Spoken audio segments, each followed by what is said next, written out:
นไปใจแม่ทิ้งปัจจัยเมืองทองคำอย่าคืนขี้เยาเป็นลำยังบำเอาไปจนตาย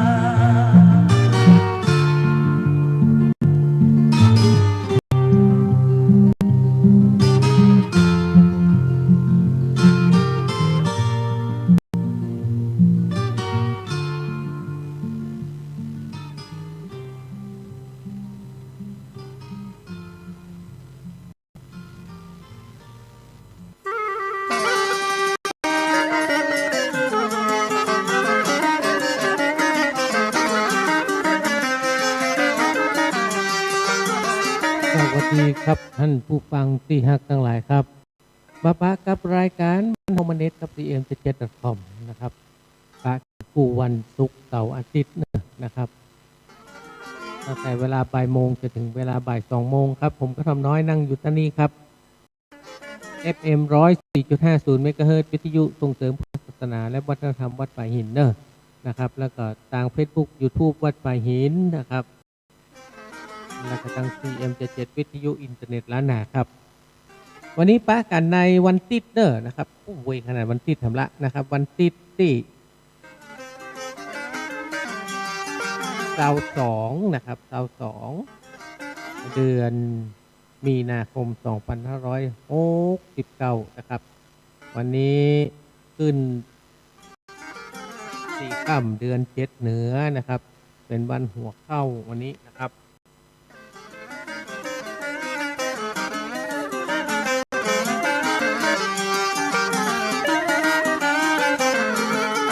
วันดีวันหนึ่งนะครับเนาะนะครับก็แต่อากาศบ้านเฮาก็ยังร้อนอยู่หลังจากที่ฟ้าฝนมันห่างหายไปเนาะนะครับอากาศร้อนก็เข้ามาแทนยังซ้ำปลายปอมาเดี๋ยวนี้ก็น้ำมันเจาะยากเจาะเย็นเนาะมาเดี๋ยวนี้นะครับมันเป็นเรื่องอะไรกระหูปั๊มไหนก็หมดปั๊มไหนก็หมดนะครับจะไปไหนก็ลำบากอะไรเปิดเพลงน้ำมันแพงนะครับตะกี้นะ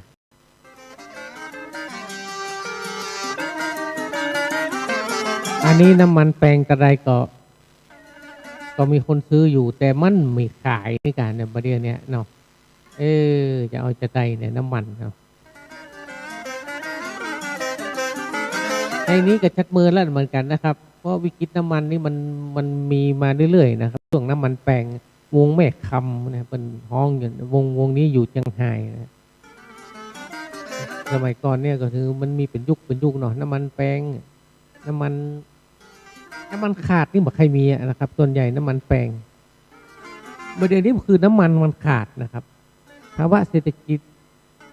ก็คือต้องชะงักลงเนาะอาจจะผลจากสงคราม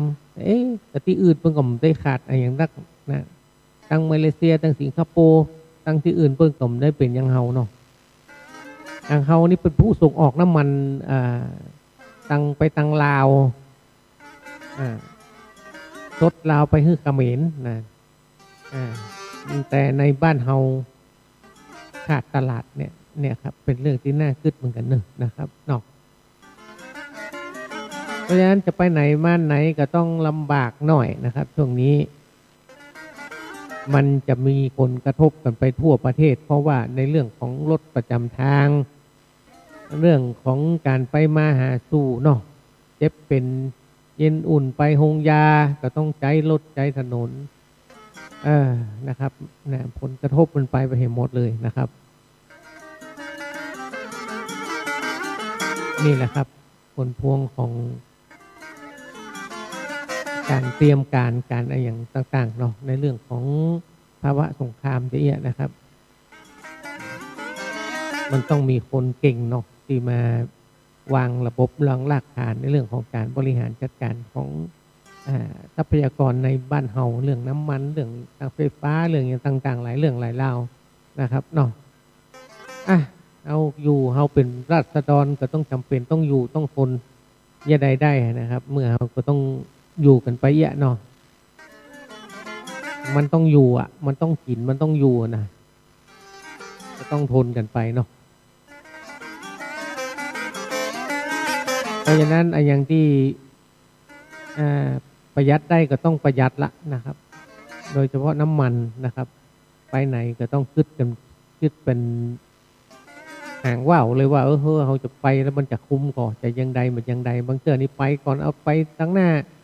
ไปซอบปั๊มตั้งหน้าเดี๋ยวมันถึงมีที่เติมที่มาได้ละเดี๋ยวนี้นะครับ น้ำมันหมดกูปั๊มนะครับ เพราะฉะนั้นเนี่ยไปที่ไหนรถน้ำมันหมดที่ไหนก็ต้องจอดที่หั่นละครับเพราะรถเป็นกินน้ำมันเนาะนะครับบางคนมีบางคนถ้าเปิดเติมแก๊สโซฮอล์มันจะแก๊สโซฮอล์กับเติมแก๊สนะครับก็โชคดีไปแก๊สให้อย่าบาขาดตลาดกันหาเนาะแล้วก็มีรถไฟฟ้าเนาะที่บางคนเปิ่นมีสตังค์เปิ่นก็ซื้อรถไฟฟ้าใช้แต่คนเจ้าบ้านนะครับอย่างเมืองเฮานะครับครับรถเครื่องมันก็ต้องใช้น้ำมันอยู่นะครับรถถีบเดี๋ยวนี้ไปไหนก็ลำบากนะออกถนนใหญ่ก็ไม่ใช้ได้เนาะตามซอกต่างซอยนี่ได้อยู่ถ้าเป็นตามรอบนอกเนาะหมู่เจ้าบ้านรอบนอกก็ยังกระทบน้อยนึงถ้าห้ามไปไหนไกลนะไปกลางตรงกลางนาติวไปก็ได้รถถีบไปก็ยังแฟนน้อยถ้ากลางตรงกลางนาเอาไปไก่เนาะปักไม้ใช้เครือก็ซื้อตามขณะนะแต่อู้ถึงว่าแต่ถ้าสังคมรอบนอกสังคมชนบทรอบนอกบ้านเฮาสมัยก่อนมันก็ตึงมีของกินของว่าผัดตุกกาดเนาะบางตุกกาดเนาะมันก็ตึงมีกินอยู่นะครับไปไหนก็ตึงมีกินมีว่าอยู่เนาะนะครับใครร้อนนักนะป้าเจ้าคนในเมืองนะครับคนในเมืองนี่ไปไหนก็ต้องใช้น้ำมันใช้รถใช้ไฟฟ้าสปัน100 อัน1,800นะครับที่ต้องใช้โดยเฉพาะเงินนะครับมันก็เลยมีปัญหาวุ่นวายกันอยู่ประเดี๋ยวนี้นะครับเรื่องน้ำมันเนี่ยนะครับผมรู้จะว่าใดเนาะนะครับมันเป็นของมันจะอี้เมื่อมันเป็นของมันจะอี้ก็ต้องอยู่ไปนะครับทำใจแล้วก็อยู่ไป มาฟัง FM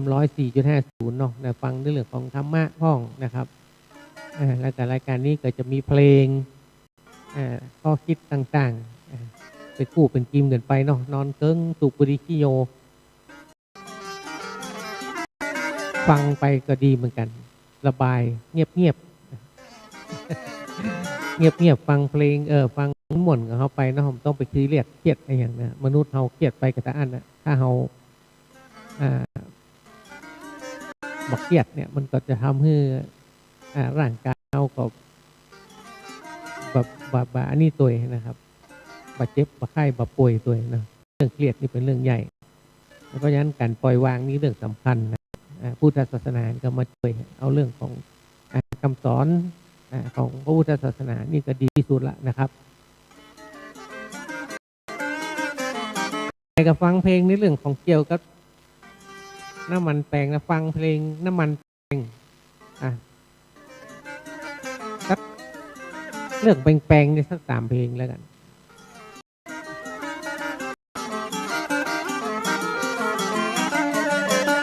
เพลงแรกครับเพลงของชุดอีสานล้านนาปลาม่วนนะครับไอ้ต้อมร้องเพลงไว้จื่อน้ำมันแปลงเพลงครับเพลงของไอ้จรัญมโนเพชรนะครับร้องโดยพี่แอดสุริวิชนนท์กหาซอของแปลงนี่มันกับแปลงเหมือนกันนะครับฟังลูกทุ่งห้องชุดหัวแก้วหัวแหวนน้ำมันแพงนะครับห้องโดยไอ้ก๊อตจักรพันธ์อาภรณ์บุรีเนี่ยไม่ใช่อย่างใครเอามาเกี่ยวกับเรื่องแปลงเนี่ยเอามาเปิดให้กันฟังในช่วงนี้เนาะเรื่องน้ำมันห้องเรื่องของห้องนะครับช่วงนี้มันกระทบกันหมดนะครับ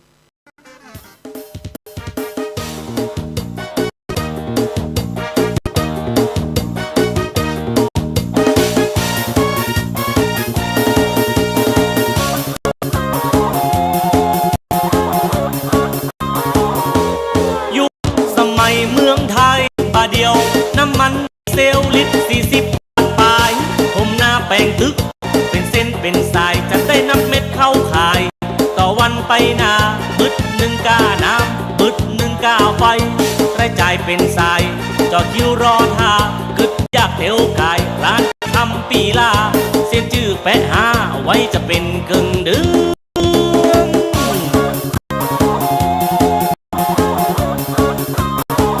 100 บาทบาทเดียวมันยังบักกุ้มปอขาบซื้อกินมาหลับมันยังบัเต็มหน้าเคียงในจักร้าเทิมลูกปันผูกเปิดเฮียนเสียงต่างสาย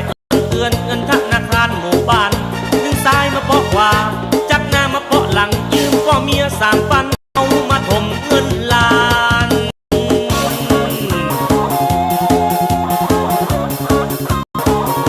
วัดล้านนามาเก็บกาสมาชิกไหลเข้าบ้านติ๊กติ๊ก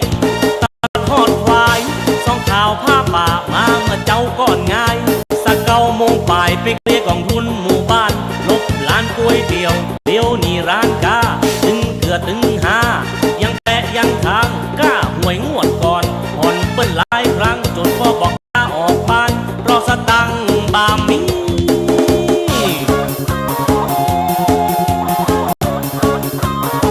ตั้งเหนือขึ้นเฮือนใหม่ตั้งไตมีงานบวชตะวันตกมีสวดตั้งศพพี่ตายตะวันออกแต่งงานมาเอิ้นบอกกู้รายจำเป็นได้ไปฮือเจ้าภาพหันหน้าบ่มีตั้งก็เหมือนหมดลมหายใจตึงให้หนีไปตายอยู่เงียบคนละลายฟ้า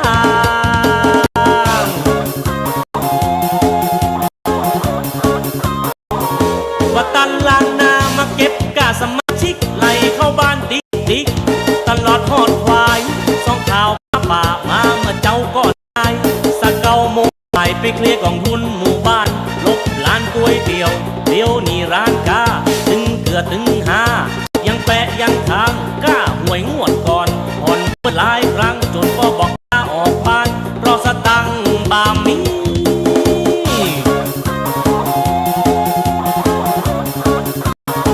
ตั้งเหนือขึ้นเฮือนใหม่ตั้งไตมีงานบวชตะวันตกมีสวด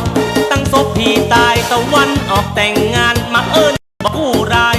จำเป็นได้ไปฮือเจ้าภาพหันหน้าบ่มีสตังค์ก็เหมือนหมดลมหายใจตึงให้หนีไปตายอยู่เงียบคนละลายฟ้า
นะครับผ่านไปเรียบร้อยนะครับ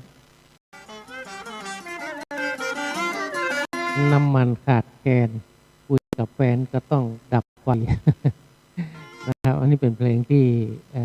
เหมือนนักแกละเหมือนกันเนาะนะครับตั้งแต่สมัยไหนละแล้วก็ไอ้ก็เอามาห้องตั้งแต่สมัยไหนแล้วเหมือนกันนะครับเป็นเพลงเก่านะครับฟังมาได้กันถึงม่วนนะเป็นเพลงลูกเนาะ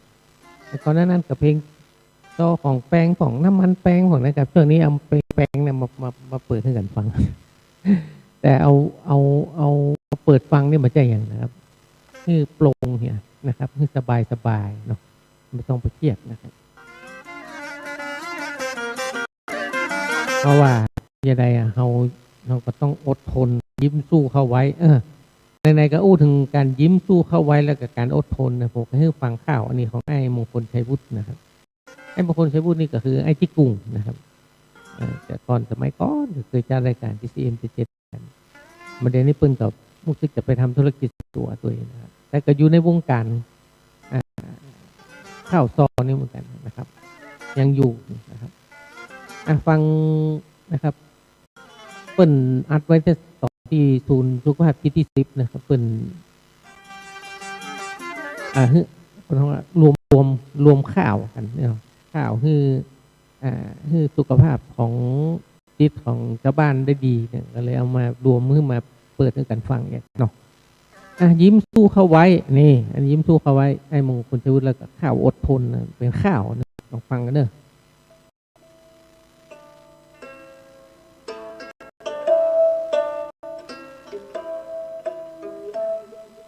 อดเอาไว้อย่าได้โศกาอย่าเสียเวลาน้ำตาหล่อเบ้าสู้ตะหนาตั้นเจ้าเกิดเป็นคนเฮาอย่าท้อวันนี้โศกาหน้างอก็ขอให้ถอยคืนยิ้มสู้ไว้อดใจทนฝืนต้าวแล้วลุกยืนลุกขึ้นมาสู้ลุกขึ้นมาสู้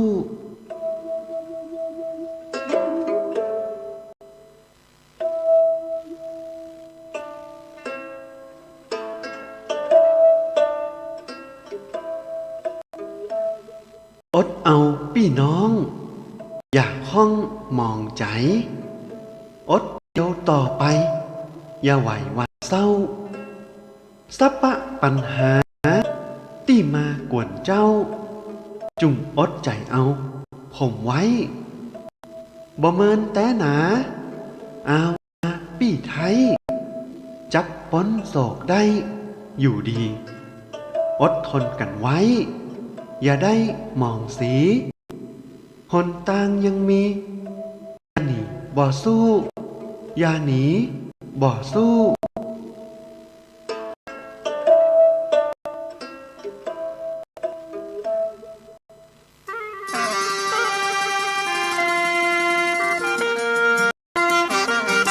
นะครับฟังแล้วเป็นในห้องเนาะฟังแล้วก็ต้องอดทนต้องสู้กันต่อไปนะครับมันจะตุกตะไดมันจะยังไงเนาะเอาเกิดคนก็ต้องสู้นะครับมันต้องมีออกของมันหรอกนะครับคนเราเนี่ยมันตึงมาตันนะครับเพียงแต่ว่าใจอยู่ที่ใจทั้งนั้นนะครับคิดใจล้วนๆนะครับนะครับ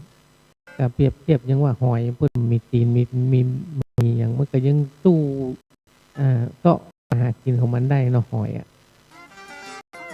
เพราะฉะนั้นเรามีตีนมีมือเนาะสู้กันไปนะครับถึงน้ำมันมันจะแกนน้ำมันมันจะมีเราก็ต้องหาวิธีของเรามันต้องมีวิธีของมันนะครับทางออกมันมีอยู่เสมอนะครับเพียงแต่ว่าเราจะสู้มันต่อไปขนาดไหนเนาะอันนี้ก็เป็นข่าวนะครับที่เอามาเปิดให้กันฟังเนาะนะครับก็เพื่อที่จะต่อสู้กันไปอดทนกันไปนะครับกับสถานการณ์บ้านเมืองบ่เดียวนะครับสงครามก็ยังพอมีกันอยู่นะครับน้ำมันหนอกองแปลงแหมปะนะครับเพราะว่าน้ำมันแปลงเนี่ยน้ำมันขาดแคลนของมันก็เริ่มทยอยขึ้นนะครับมันติดขัดกันเนาะพ อขึ้นปุ๊บคนเดือดร้อนก็คือประชาชนนะครับ คนเฮาเนี้ยนะครับ แต่ถ้าเฮาใจห่มๆเนาะมันจะมีทางออกของมันเมื่อมันแปลงเฮามีสตังค์ซื้อเตือกไปเซาะออกถ้าเป็นรอบนอกหรือกาแฟหน่อยออกส่งตามหน้ากันไปนะครับเก็บพักไม้ใส่เกลือก็ยังกินกันได้อยู่นะครับพักบุ้งเจียวพักบุ้งรัดพักบุ้งอะไรอย่างก็ได้นะครับ กินได้หมดอะนะครับ ถ้าเอาอย่างมาอันนี้นะมันถึงได้นะครับถ้าเรามาเลือกกินเนาะนะครับเพียงแต่ว่าใจนะว่าเขาจะสู้นักน้อยขนาดไหน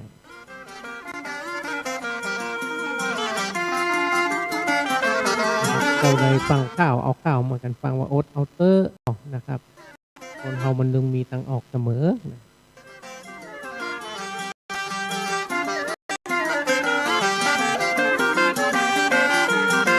บางอย่างมันกับของบางอย่างมันก็ถูกนะครับอย่างพักไม้ใส่เกลือบางที่บางอันก็ถูกอย่างมะพร้าวเนี่ยนะครับมะพร้าวนี่ถูกมันเนาะกับแปลกเหมือนกันนะครับ บางอันถูกมากินกันนะครับก็ชอบกินของแปลงๆนะมันก็อันนั้นแต่กิเลสตัณหาราคะมัน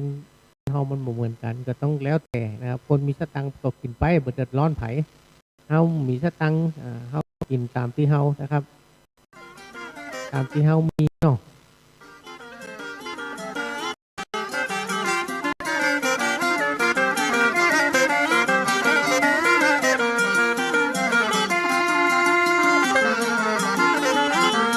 นะครับก็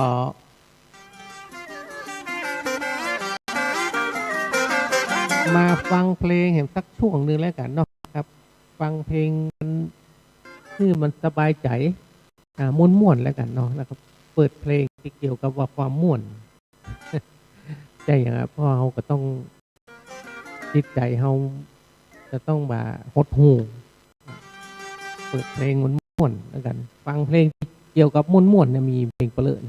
ไอเอ็มวสันต์ร้องเพลงว่าม่วนขนาดนี่ที่คำล่าธัญพรร้องเพลงรถม้าม่วนใจอันนี้เกี่ยวกับตังลำปางบนรถม้ามันม่วนหรอกม่วนใจเพลงครับรวมเพลงไอ้หนุ่มยองนะครับเพลงที่ชื่อว่าดับเบิ้ลม่วนนี่เดี๋ยวคำล่านี่ก็เปิดเตือรถม้าม่วนใจเอาเปิดเพลงดีกว่านี่อันนี้ม่วนงานบ้านเฮานี่เอาเพลงแรกคือม่วนขนาดเพลงที่สองดับเบิ้ลม่วนเพลงที่สามม่วนงานบ้านเฮาอีกของพลอยดีสีฟ้าในชุดสาวเบอร์ฟังม่วนๆแล้วกันเนาะนะครับไม่ต้องไปซีเรียสเครียดอะไรอย่างสู้กันต่อไปครับ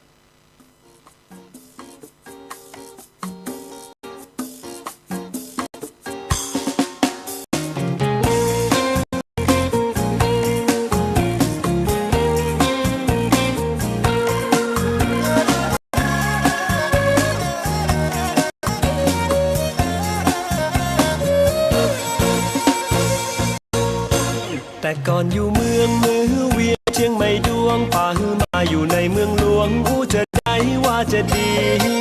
จะเอาสบายต้องมีสตางค์เป็นกองก่อนว่าเฮาใส่เงินใส่ทองรับรองว่าเฮามีศักดิ์มีสีแบกดินแบกทรายดินมาหาตังพอได้เงินบ่มีคนจังเงินมันดังในปัตตภีเงินเจ้าก็เงินคนทำมาหาเงินกันม้วนขนาด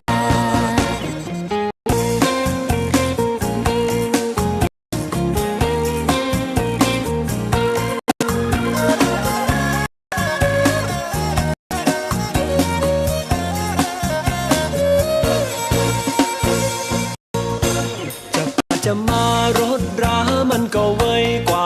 ก็เพิ่งมาเกยรถติดแอร์ลองทองอยากจะเฮรถแม่ขอจะมันคนขึ้นไปขี่ได้เป็นพันยัดกันไปมาเป็นปากกระป๋องสะดวกสบายน้ำไฟเข้าไปถึงเฮือนใจไปจะมีใบเตือนเตือนมีคนมาเก็บเงินทองทวงเจ้าแม่ทวงกระเป๋าทวงไปเลยจ่ายม้วนขนาด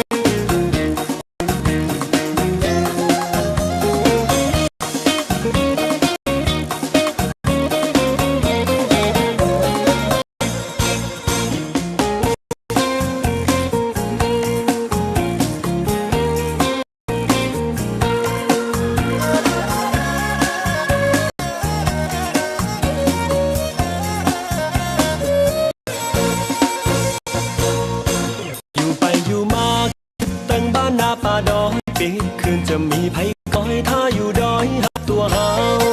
ต่างคนต่างไปใช้ชีวิตในตัวเมืองหน้าแล้งไปเหลือแต่ตัวเฟืองลืมมาแลคนแก่คนเฒ่า อีกูอย่าเฮยสักวันข้าคงจะคืนเมื่อบ้านเฮาบ่ลืมบ้านซื่นเคยมีมาในป่าและเขาซึ่งหับข้าวเสียงสลอคอควรฟังนวล ขนาด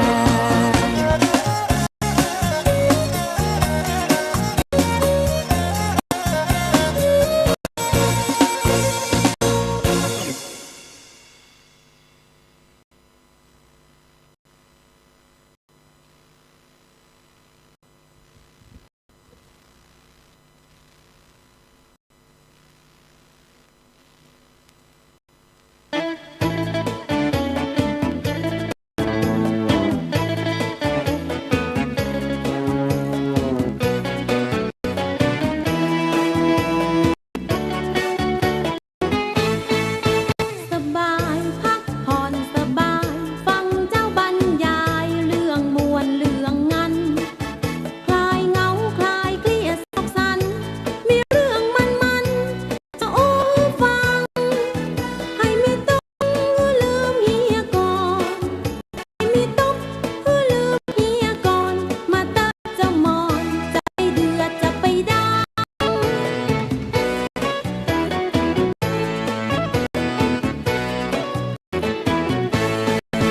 ปีนี้ลำยงลำไยเต็มอกเต็มใจ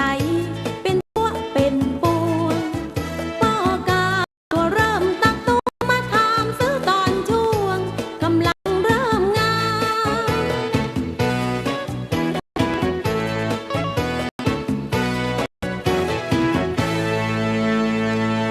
แม่เพิ่นมาถามซื้อบัลลัมใหญ่หั่นเพิ่นเป็นคนจีนเหียว่ะ ฮะเป็นคนจีนกะกำเดียวแล้วแม่จะอู้กับมันคนเดียว อีแม่อู้กำจีนได้อีก ป้าเธออีเนี่ยมาดูถูกแม่มึงถ้าฟังเนอะ ว่ายังไงอาชิม ปีนี้จะขายเท่าไหร่ล่ะลำไยอ่ะ ก็อ้วจะคืออุ้ยแต่ใดก็ว่ามาแหละเฮ้กูอู้แน่นบ่อยหน่อย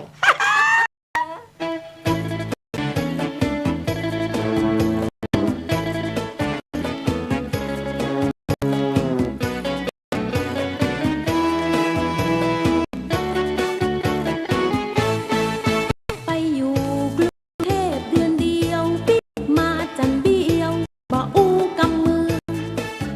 ฟังก็ยืงหัวใจสุนเมืองบันเริ่มเพิ่มเพิ่ม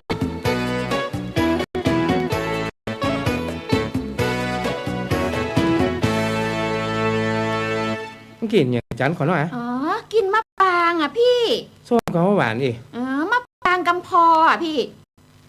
แล้วพี่ทำอะไรน่ะ ฮะป่าอีก อ๋อ หะปลาหรือ พี่ทำไมไม่ตืดน้ำให้ดีๆล่ะ แล้วบางคันมันจะโบนะ โอ้ยจันไปกับไก่กูอีทก็อีทเจ็บแอลก็เจ็บแอลนี่ก็ได้โดนขี้เปิดผือเลยมึงเฮ้ย อ๋อพี่ อย่าเปิดผึมาทางนี้นะ แหมจะจริงๆ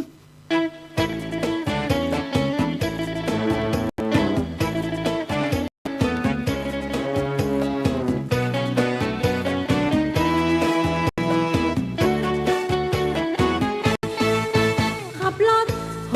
ลงข้างทางจะตายจะยังบ่มีภัยหูให้มุ่งมันมาเป็นหมู่ให้หันให้ดูจะออกเล่นยัง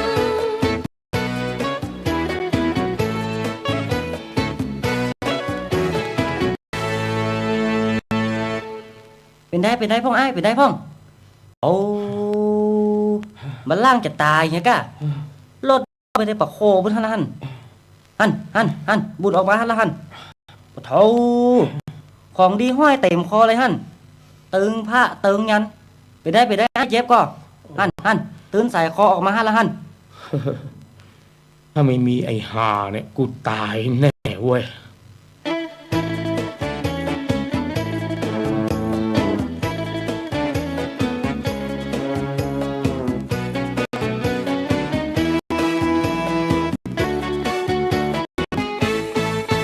ซับใหม่ที่เขาว่ากันบาเดี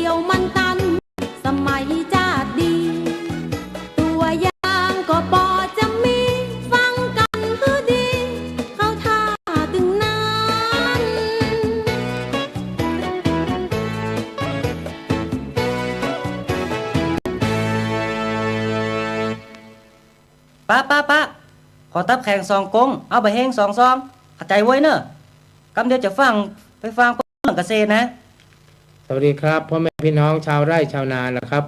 การเกษตร หรือว่าทำสวนอะไรสมัยนี้นะครับ ต้องใช้เทคโนโลยีเข้ามาช่วยถึงจะได้ผลนะครับ แล้วมันกิโลตะไดไอ้ อะไรนะ ก็เทคโนโลยีที่อ้ายว่านะมันกิโลตะได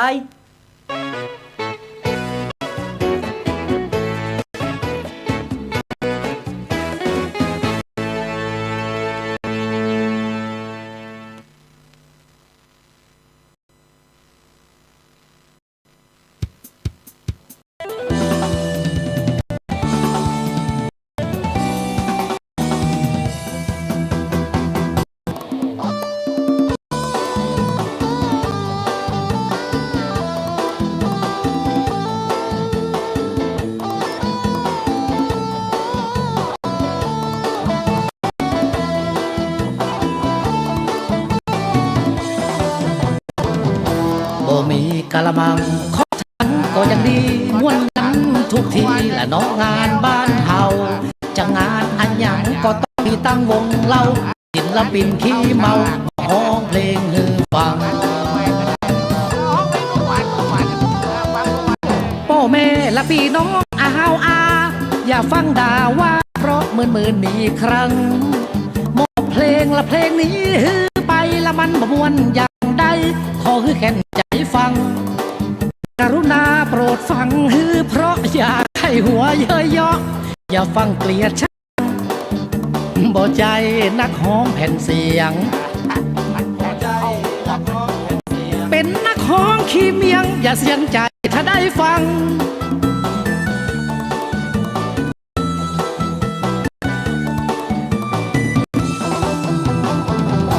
บ่มีกะละมังขอทังก็ยังดีม่วนกันทุกทีและงานบ้านเฮาจะงานอันหยังก็ต้องมีตั้งวงมีศิลปินที่เมามาฮ้องเพลงให้ฟังอายมิดละนานอิดนานตาละฟังมาถอนเพราะตะว่าเปิ้นว่าเมาค้างอายเลินละเมาเดินเตะแก้วเลยโดนป้าแต๋วด่าว่าเดินโบระวังน้อยลาแล้วมาดึงหูเรื่องอันหยังกับบ่หูลากถูลูถูกังลุงใจเปิ้นตึงหากตึงโตนป้าแก้วเมียเปิ้นบนกินบ่บัญญาบันดัง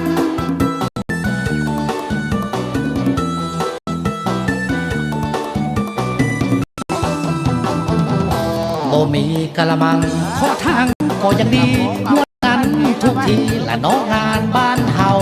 จะงานอันหยังก็ต้องมีตั้งวงเล่ามีศิลปินขี้เมามาฮ้องเพลงให้ฟัง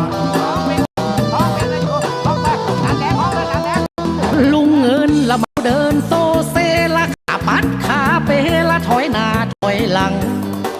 อายสักนั้นเมานักเหลือล้นเมาแล้วชอบนอนกรนบ้านแทบจะพังเฮียเล็กชอบสเปคละอ่อนเมาแล้วปากหวานออดอ้อนและชอบแจกตังค์หลานแดงนั้นชอบร้องเพลงแต่งเองร้องเองบ่ฮู้จะดังหรือบ่ดัง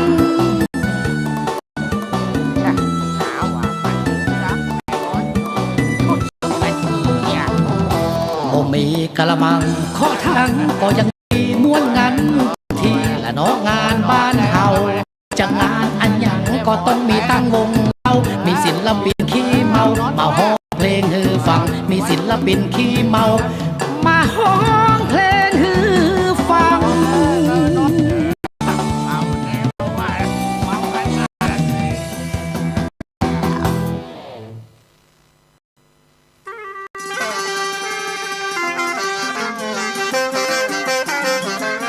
นะครับ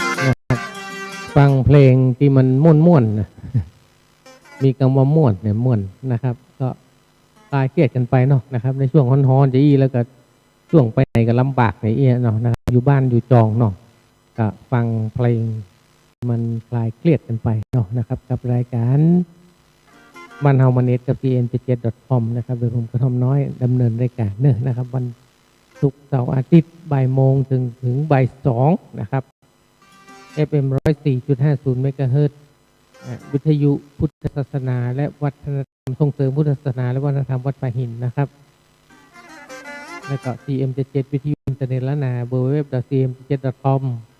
ทาง Facebook ทาง YouTube วัดป่าหินตัวนะครับ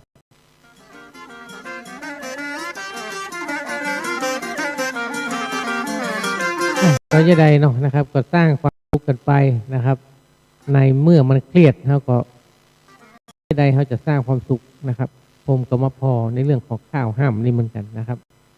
ข้าวห้ามเพราะว่าข้าวความสุข5ด้านนี่มันมีอย่างพ้องลองฟังแล้วกันข้าวความสุข5ด้านนะครับเพราะว่าความสุขเขาเลือกได้ที่จะเนี่ยมันนอกนะครับเขาอมสุขอยู่หั่นน่ะมันถึงอย่างใดมันก็ถึงวันไหนก็บึงถึงหมม่วนงานอยู่หั่นน่ะเนาะดังนั้นเนี่ยการปล่อยวางนี่สำคัญปล่อยวางในเรื่องของความทุกข์ความปล่อยวางมันยังไม่จะเป็นไปกับจังมันเถอะปล่อยมันเถอะเฮานี่เฮาเนี่ยหน้าที่ทำหน้าที่เฮาดีที่สุดแล้วนะครับมันได้แต่เอียก็ถึงได้แต่เอียมาเป็นยังนะครับเฮาก็ต้องว่ามาเป็นยังต้องอยู่กับมันให้ได้นะครับลองฟังข้าวความสุข5ด้านของไอ้ศิริพงษ์วงชัยแล้วกันเนาะครับ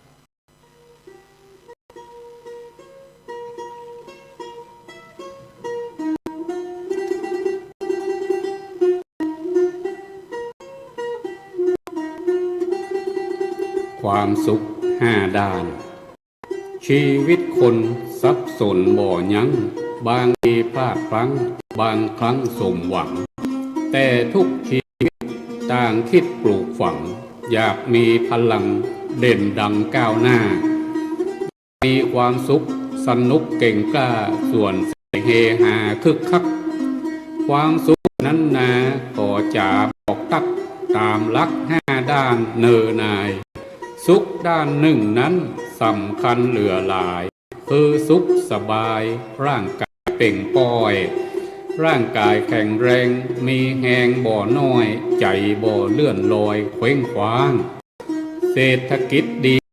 บ่มีอ้างว้างสังคมรอบข้างม่วนงันสุขด้านสองนี้ก็ดีเหมือนกันกิจการทุกอันสุขสันต์ม่วนไปคือสุขสนุกงดทุกโศกไม่ทำการงานใดสมคิดสุขด้านที่3ติดตามใกล้ชิดชีวิตก้าวหน้ารื่นรมภาคภูมิใจล้ำได้ทำเหมาะสมช่วยเหลือสังคมคนชมทั่วหน้าแบ่งปันสิ่งของเงินเสื้อผ้าของใจนาสัพคือสุขสง่าเข้าท่าอาละสาระช่วยได้ทุกทางสุขด้านสี่นี้บ่มีหม่องหมางมีดีหลายตางสุขสว่างเนอเจ้ามีความจำดีบ่มีมนเศร้าปัญหานักเบาอย่าน้อยใจเหตุใจผลแค่จนเรียบร้อยชีวิตเป่งป้อยเจยบาน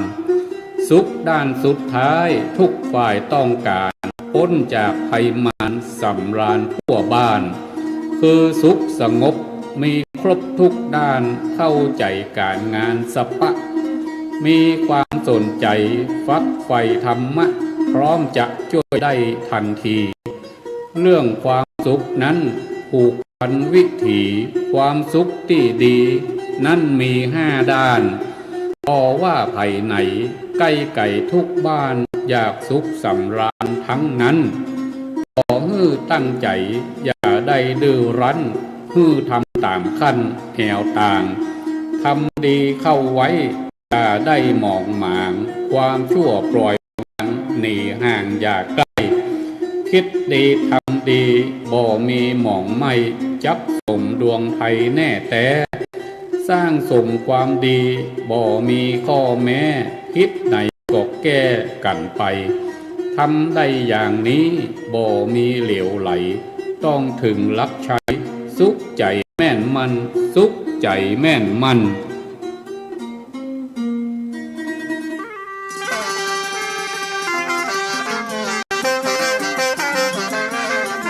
นะฟังแล้วก็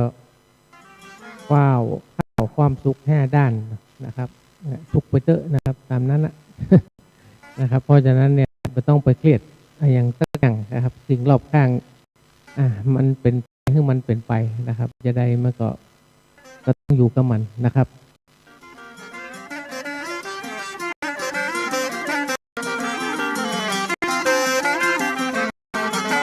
มาฟังเพลงส่งท้ายแล้วกันนะครับเพลงที่มันมีคำว่าม่วนเนี่ยนะครับ ก็พยายามจะให้บทเครียดเนาะนะครับช่วงวันติดอีนะฮ้อนก็ฮ้อนเนาะนะครับก็มาฟังเพลงเครียดๆเนี่ยมันก็บ่ค่อยดีกันเนาะก็เลยฟังเพลงเอามันเพลงมันมีคำว่าม่วนงานม่วนเนี่ยนะครับเพลงที่ชื่อว่าม่วนงานสั่นเล้าฮ้องโดยไอ้สะเหมาเมืองรถม้านะครับการเพลงครับม่วนใจมูเฮาอันนี้ก็ฮ้องดีนกแลนี่เพลงครับเพลงรถม้าม่วนใจนี่อันนี้ก็พี่คำรัธัญพรจบประจบหัวปากกันนะครับงานเพลงส่งท้ายและปะกันไมเนอร์นะวันศุกร์หน้านะครับวันศุกร์บ่ายโมงเป็นต้นไปครับรายการบ้านเฮามาเน็ตกับ cm77.com โดยผมก็ทำน้อยครับวันนี้โชคดีมีใจเป็นของผู้ท่านครับสวัสดีครับ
ตั้งหน้าตั้งตารอวันที่นกแลนั้นจะกลับมาพวกเรารู้ทุกวันที่ผ่านมามีคนร้องเพลงนกแลบรรยากาศเชียงใหม่กินซอยกับพ่อแม่ตอนนี้กลับมาขยับวงการเพลงอีกหนึ่งครั้งดนตรีสากลแต่มีกลิ่นไอของชิงชับสวัสดีวันสเกตพวกเขากลับมาพวกเราขอต้อนรับไม่นานเท่าไหร่ก่อนโฟนไม่ได้มารวมตัวกันอีกครั้งกลับมาดังกลับมาฮิตแบดกูมาอยู่ในแทร็กมารับรองความบันเทิงนกแลเป็นเด็กและคลับกินไออยู่เหมือนเดิมโอ้เย่โอ้เย่โอ้เย่กลับไปนึกเพลงใจลองกันโอ้ yes แล้วถ้าพวกคุณสบายดีลองกันโอ้ yes ส่งใจเปี่ยมไป from the west ฟังเพลงนกแลแล้วนึกถึง back then again อย่าต่อเดี๋ยวว่า storm นะเดี๋ยว back again ชื่อเสียงมีอยู่แล้วแกรมมี่มันเป็นทำเพลงว่าตามสไตล์ความชอบเป็นประเด็นกลับมาคราวนี้มันนิวเคลียร์ฟังแบบหลอกห่างหายจะดอยตับหลายปีอยู่เมืองนอกไปโยเคีย still ฟัง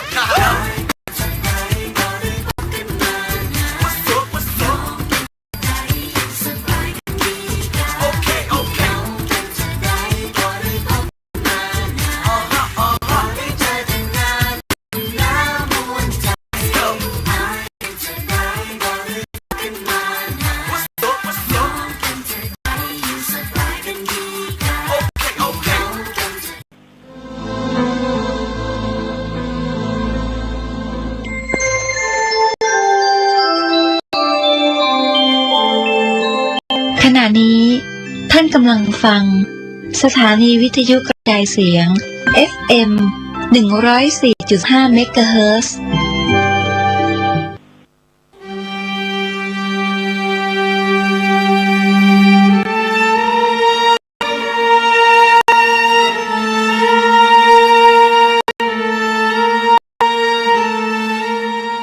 วัดพระสิงห์วรมหาวิหารโรงเรียนธรรมราชศึกษาเทศบาลนครเชียงใหม่ ร่วมกับกรมการศาสนากระทรวงวัฒนธรรมจัดโครงการบรรพชาสามเณรภาคฤดูร้อนปีที่28ประจำปีพุทธศักราช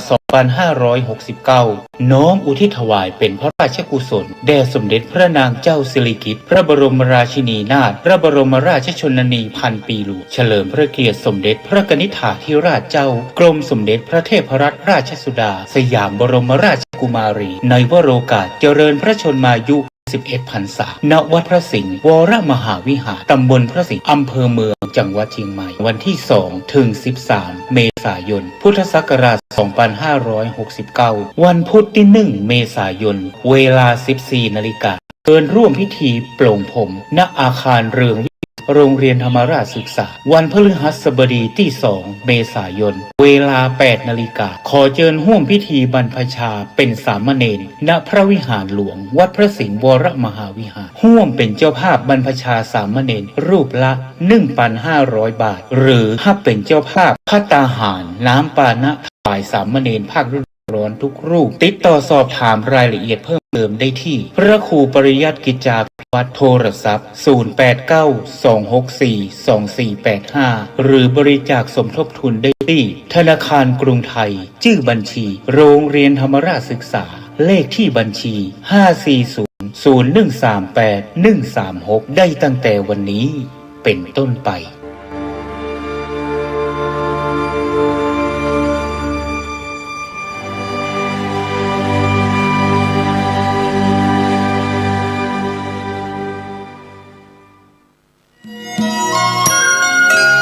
ข่าวสารประการประชาสัมพันธ์ขอเชิญร่วมงานบุญมุทิตาจิตอายุวัฒนมงคลพระครูวินัยธรนันทวัฒน์อิสร